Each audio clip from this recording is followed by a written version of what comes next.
ভিয়েতনামে অবৈধভাবে অবস্থানরত বাংলাদেশিদের জন্য জরুরি বার্তা দিয়েছে বাংলাদেশ দূতাবাস। নির্ধারিত প্রক্রিয়া অনুসরণ করে জরিমানা পরিশোধের মাধ্যমে নিজ উদ্যোগে দেশে ফেরার আহ্বান জানানো হয়েছে।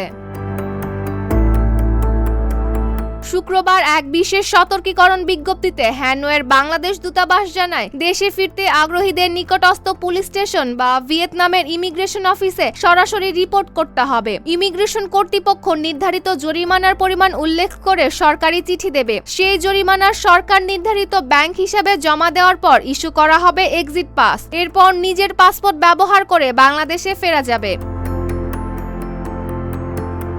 দূতাবাস আরও জানিয়েছে, সাম্প্রতিক সময়ে কিছু অসাধু ব্যক্তি দূতাবাসের নাম ব্যবহার করে দেশে পাঠানোর আশ্বাস দিয়ে বাংলাদেশিদের কাছ থেকে বিপুল অর্থ আদায় করছে। এই ধরনের দালাল বা তৃতীয় পক্ষের মাধ্যমে কোনো আর্থিক লেনদেন না করার অনুরোধ জানানো হয়েছে। প্রতারণার কোনো ঘটনা ঘটলে প্রয়োজনীয় প্রমাণসহ দূতাবাসের ইমেইলে অভিযোগ পাঠানোর আহ্বান জানিয়েছে কর্তৃপক্ষ।